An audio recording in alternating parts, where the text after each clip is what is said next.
బులెటిన్లో breaking news చూస్తున్నాం. మాజీ ప్రధాని రాజీవ్ గాంధీ హత్య కేసులో జీవిత ఖైదు అనుభవిస్తున్న 6 నిందితులను విడుదల చేయాలని సుప్రీంకోర్టు ఆదేశించింది. గతంలో హత్య కేసులో నిందితుడిగా ఉన్న పెరారి వాలన్కు నిర్దేశించిన గైడ్ లైన్సే మిగిలిన దోషులకు కూడా వర్తిస్తాయని తెలిపింది. 2022 మే 18న పెరారి వాలన్ను విడుదల చేస్తూ ఇచ్చిన తీర్పును మిగిలిన దోషులకు కూడా వర్తింపజేసింది సుప్రీంకోర్టు. దీంతో దోషులు నళిని, జయకుమార్, ఆర్పి రవిచంద్రన్, రాబర్ట్ పియాస్, సుతేంద్ర రాజా, శ్రీహరన్లను విడుదల చేయాలని ఆదేశాలిచ్చింది. దోషులు జైల్లో మంచి నడవడికతో ఉన్నారని, జైల్లో ఉన్న సమయంలో వివిధ డిగ్రీలు పూర్తి చేశారని కోర్టు తెలిపింది. అలాగే సెప్టెంబర్ 9, 2018లో దోషులను విడుదల చేయాలంటూ అప్పటి తమిళనాడు కేబినెట్ కూడా సిఫార్సు చేసినట్లు కోర్టు తెలిపింది.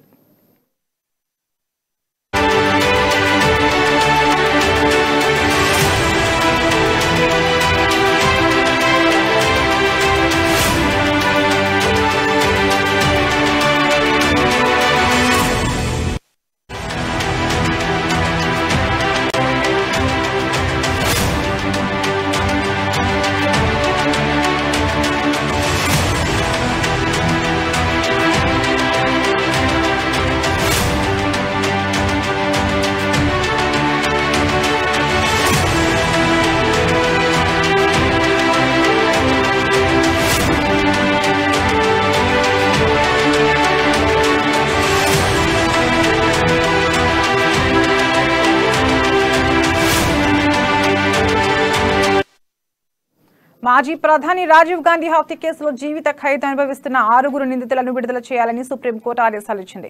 గతంలో హత్య కేసులో నిందితుడిగా ఉన్న పెరారి వాలన్కు నిర్దేశించిన గైడ్ లైన్సే మిగిలిన దోషులకు కూడా వర్తిస్తాయని తెలిపింది.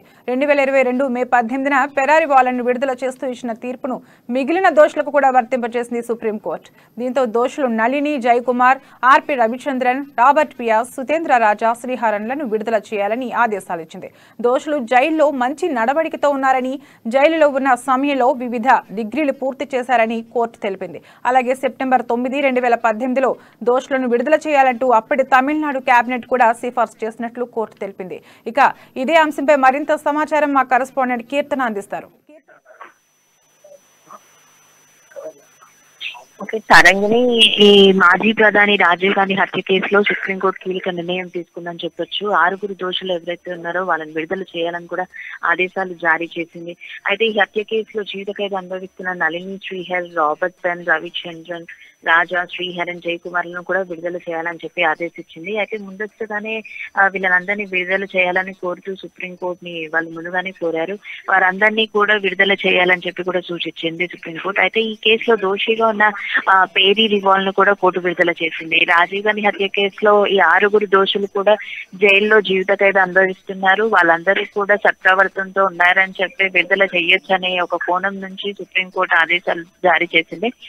అయితే దోషులందరినీ కూడా విడుదల చేయాలని తమిళనాడు ప్రభుత్వం సిఫార్సు చేసినా కూడా గవర్నర్ చర్యలు తీసుకోలేదని సుప్రీంకోర్టు దాన్ని ముందు పెట్టడం జరిగింది. అయితే దోషులు 3 దశాబ్దాలుగా పైగా జీవితకాలం శిక్ష గడిపారని చెప్పేసి అది సంతృప్తికరంగా ఉందని కూడా బెంచ్ ఆల్రెడీ తెలియజేసింది.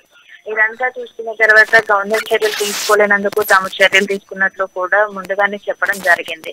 అయితే దోషులు నళిని, శ్రీహరన్ కానీ రవిచంద్రన్ గవర్నర్ అనుమతి లేకుండా తమను త్వరగా విడుదల చేయాలని మద్రాస్ హైకోర్టును కూడా ఆశ్రయించడం జరిగింది. ఈ పిటిషన్ అన్నిటినీ కూడా జూన్ 17న కొట్టేసింది.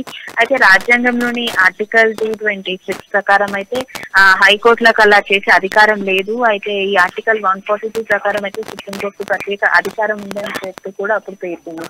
ఈ మేరకు అంటే పోయిన ఆగస్టులో కూడా సుప్రీంకోర్టును ఆశ్రయించడం జరిగింది. విడుదల చేయాలన్న తన పిటిషన్ ను మద్రాస్ హైకోర్టు అప్పట్లో సవాలుగా తీసుకొని ఒకరికొక సవాల్ చేసుకున్నట్టుగా గుర్తించారు.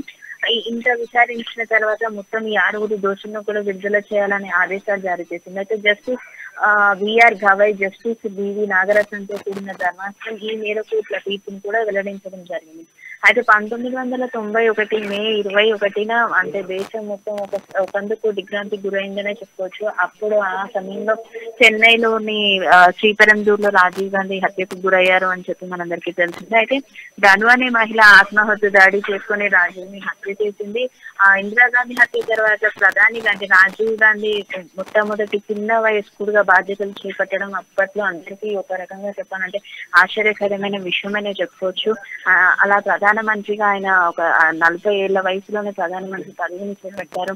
ఇవన్నీ జీర్ణించుకోలేని వ్యవస్థలు కూడా అప్పుడు ఉన్నాయి, రాజకీయాలు కూడా అప్పట్లో చాలా ఉన్నాయి. కాబట్టి ధను అనే ఒక మహిళ తనంతను ఆత్మహత్య దాడి చేసుకుని రాజీని హత్య చేయడంతో అక్కడ ఆ ప్రత్యేక సాక్షి కానివ్వండి, లేకపోతే ఆ హత్య కేసు దోషులుగా నిర్ధారించిన ఈ నల్మి శ్రీహన, రవిచంద్ర, గౌండర్ వీళ్ళందరూ కూడా ఒకనొక ఇన్నేళ్లు శిక్ష అనుభవించి ఇప్పుడు సత్ప్రవర్తన అన్న ఒక్క కోణం నుంచి చూసుకొని వీళ్ళని విడుదల చేయొచ్చు అని చెప్పి సుప్రీంకోర్టు కూడా కీలక నిర్ణయం తీసుకుంది. దీనికి చాలా మంది కూడా కొంతమంది వ్యతిరేకంగా వాళ్ళ భావాలు చెప్పినప్పటికీ సుప్రీంకోర్టు ఆదేశాల మేరకు అయితే వీళ్ళని విడుదల చేస్తున్నాము అని చెప్పేసి కూడా ఆదేశాలు జారీ చేయడం జరిగింది.